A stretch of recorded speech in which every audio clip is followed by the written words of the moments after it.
श्री स्वामी समर्थ सर्वांना. श्लोक देदूत चॅनलमध्ये तुम्हा सगळ्यांचे खूप खूप स्वागत आहे. स्वामी तुम्हा सगळ्यांना कायम सुखी ठेवो ही स्वामीचरणी प्रार्थना करते आणि आजच्या एका व्हिडिओला सुरुवात करते. तर आता नवरात्री चालू झालीच आहे. तर नवरात्रीमध्ये आपण बरेच उपाय करतो, बऱ्याच सेवा करतो, दुर्गा सप्तशतीचे पठण करतो, काही महिला उपवास करतात. पण ज्यांना कोणत्याच सेवा करायला जमल्या नसतील त्यांनी मग हा एक उपाय करायचा आहे. जर घरात तुमची बरीच कामं रखडलेली असतील, होत नसेल किंवा तुम्ही एखादा व्यवसाय करताय त्यात तुम्हाला सतत अडचणी येत असतील किंवा घरात इडापिडा आहे, नजरबाधा आहे, लहान मुलं चिडचिड करतात, कोणतीही कठीण इच्छा असू द्या तुमची ती पूर्ण होईल. तर हा नवरात्री संपेपर्यंत म्हणजे दसऱ्यापर्यंत तुम्ही कधीही हा एक दिवस उपाय केलात तरी चालेल. तर असा कोणता उपाय आहे ज्यामुळे आपल्या अडचणी दूर होतील, पैशाची टंचाई निर्माण होणार नाही, तर तो आपण बघणार आहोत. तर व्हिडिओ शेवटपर्यंत नक्की बघा म्हणजे तुम्हाला समजेल कोणता उपाय आहे. आणि मग चॅनलवर जर तुम्ही नवीन असाल तर चॅनलला सबस्क्राईब करा. व्हिडिओ जर तुम्हाला आवडला तर व्हिडिओला लाईक करा. तर मग हा उपाय तुम्हाला संध्याकाळीच करायचा आहे. तर मग 108 लवंगा घ्यायच्या आहेत. आता तुम्हाला लवंगा कशा आहेत हे सगळ्यांना तर माहितीच आहे. पण तुम्हाला ह्या एवढ्या लवंगा सहज तुम्हाला एखाद्या दुकानात म्हणा किंवा पूजेचं जिथे सामान भेटतं तिथे किंवा किराणा दुकानात पण तुम्हाला लवंगा भेटतील. पण सगळ्या लवंगा ह्या चांगल्याच पाहिजे, फुल असलेल्याच लवंगा घ्यायच्या आहेत. तुटलेल्या वगैरे अशा लवंगा घेऊ नका, खराब वगैरे झालेल्या. म्हणजेच काय होतं की आपण एखादं फळ मिळवण्यासाठी किंवा आपली एखादी इच्छा पूर्ण करण्यासाठी त्यासाठी मग आपण चांगल्या प्रकारे सेवा केल्यानंतर किंवा त्याचं फळ पण आपल्याला चांगल्याच प्रकारे मिळतं. तर मग 108 लवंगा घेतल्यानंतर मग काय करायचं आहे, तुम्हाला देवघरापुढे बसायचं आहे. हा उपाय तुम्ही घरी तुमच्या घरी घट बसवल्यानंतर घरी पण केलात तरी चालेल. जर तुम्हाला मंदिरात शक्य होणार नाही त्यामुळे मग हा उपाय तुम्ही घरीच करायचा आहे. तर मग संध्याकाळी दिवा लावणीच्या वेळेस हा उपाय करायचा आहे आणि ज्यावेळेस तुम्ही हा कोणताही उपाय करत असाल, दिवाबत्ती करत असाल किंवा अजून कोणतेही उपाय करत असाल देवापुढे, त्यावेळेस मग आपला जो मेन दरवाजा आहे म्हणजेच की बाहेरचा घराच्या बाहेरचा जो दरवाजा आहे, तो दरवाजा मग आपला उघडा असला पाहिजे. हा उपाय म्हणजे कोणताही उपाय करत असताना. तर मग त्यानंतर मग काय करायचं आहे, देवापुढे दिवा लावायचा आहे. आता आपण जो अखंड दिवा लावला आहे 9 दिवस, तो दिवा वेगळा आणि आता आपण जो दिवा लावणार आहे, तो देवघरामध्ये दिवा लावायचा आहे.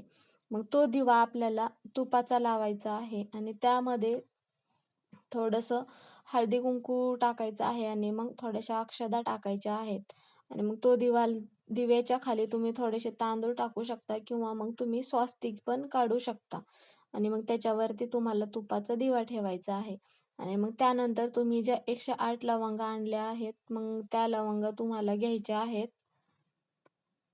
आणि मग आपण ज्या पण काही म्हणजे उपाय करतो त्याचप्रमाणे आपल्याला सेवा पण करायच्या आहेत. म्हणजेच काय होतं, की आपण फक्त उपायच करतो आणि मग देवीच्या वगैरे किंवा इतर देवांच्या सेवा करत नाही, तर मग ते फलदायी ठरत नाही.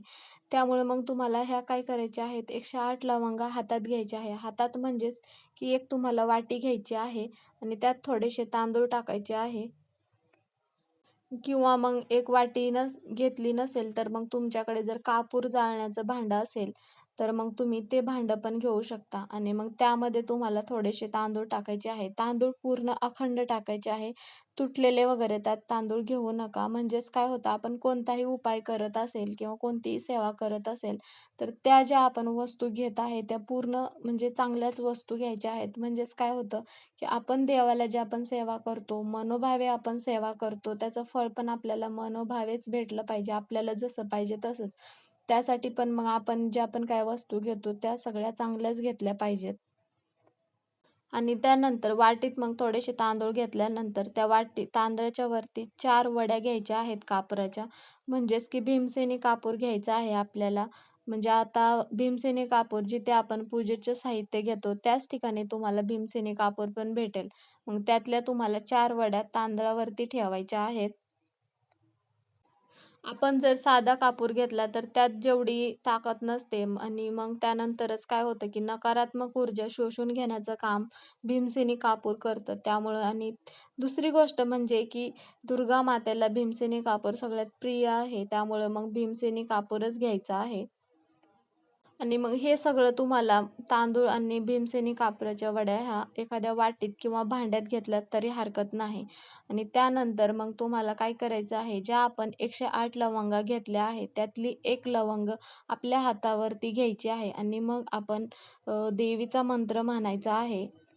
तर मग तो कोणता मंत्र जप करायचा आहे, तर माता लक्ष्मीचा मंत्र आहे हा. ऐं ह्रीं क्लीं चामुंडाय भिक्षे नमः. हा मंत्र जप करायचा आहे. ज्यावेळेस आपण एक लवंग घेतली त्यावेळेस हा मंत्र जप करायचा आहे. आणि मग असा मंत्र म्हटल्यानंतर मग आपण जो हातात कापूर म्हणजे लवंग घेतली आहे, ती लवंग आपल्याला कापुरावरती टाकायची आहे. परत मग दुसरी लवंग घ्यायची आहे. मग परत तसाच मंत्र म्हणायचा आहे. ऐं ह्रीं क्लीं चामुंडाय विच्चे नमः. हा मंत्र म्हणायचा आहे आणि मग परत ती लवंग कापुरावरती टाकायची आहे. असं करून तुम्ही ज्या 108 लवंगा घेतल्या आहात, त्या लवंगा तुम्हाला 108 वेळा हा मंत्र म्हणायचा आहे आणि मग कापुरावरती जाळायचं आहे. तर मग काय होईल, तुम्ही जर 4 कापराच्या वड्या घेतल्या, तर मग त्यातल्या जर कमी झाल्या, तर तुम्ही अजून भीमसेनी कापूर त्यात टाकू शकता आणि मग तसंच करून तुम्हाला हा मंत्र 108 वेळा म्हणायचा आहे आणि तशा प्रकारे तुम्हाला कापूर आणि लवंगा ह्या घरामध्ये जाळायच्या आहे. म्हणजेच काय होतं, कापूर आणि लवंग घरामध्ये जाळल्यानंतर घरात जर नकारात्मक शक्ती असेल, तर निघून जाते. घरात नेहमी चांगले वातावरण राहते, प्रसन्न राहते. इतर गोष्टी ज्या आपल्याला सतत अडचणी होत असतात, घरातील नजरबाधा वगैरे असेल, मुलांची चिडचिड असेल, इडापिडा असेल, कोणतीही गोष्ट असेल, तर ते कोणत्याही कठीण इच्छा असतील, त्या मग हा उपाय केल्यामुळं मग त्या नजरबाधा वगैरे कमी होऊ शकतात. तर तर मग त्यानंतर तुमच्याकडून हा उपाय करून झाल्यानंतर मग काय करायचं आहे, तुम्हाला माता लक्ष्मीकडे किंवा माता दुर्गाकडे तुमच्या मनातील जी पण काही इच्छा आहे, ती इच्छा बोलायची आहे. तर मग हा उपाय तुम्ही घरातील कोणीही व्यक्ती करू शकता.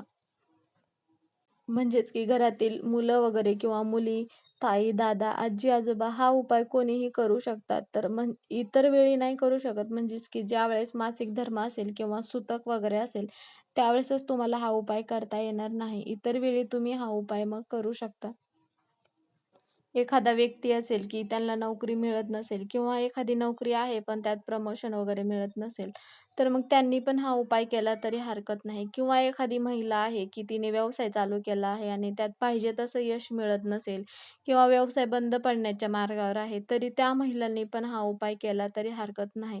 म्हणजेच काय होतं, की यामुळे त्या पण काही इच्छा असतील, अडचणी असतील, त्या अडचणी दूर होण्यास मदत होऊ शकते. आणि मग नवरात्रीमध्ये हा उपाय केल्यामुळे काय होतं, की दुर्गा मातेची म्हणजेच लक्ष्मी मातेची कृपा आपल्यावर राहते. तर असं अजून एक तुम्हाला उपाय करायचा आहे. 2 लवंगा घ्यायच्या आहेत आणि ज्या व्यक्तीला व्यवसायात म्हणा किंवा नोकरी मिळत नसेल, त्या व्यक्तीच्या डोक्यावरून ओवाळायच्या आहेत आणि मग त्या लवंगा लक्ष्मी मातेला अर्पण करायच्या आहेत. असं केल्यामुळे काय होतं, की ज्या पण काही अडचणी असतील त्या व्यक्तीला त्या अडचणी दूर होतात. तर मग हे उपाय तुम्ही लवंगाचा तुम्ही नवरात्र म्हणजे संपेपर्यंत कधीही हा उपाय करू शकता. ह्या उपायामुळे ज्या अडचणी असतील त्या अडचणी दूर होतील. श्री स्वामी समर्थ.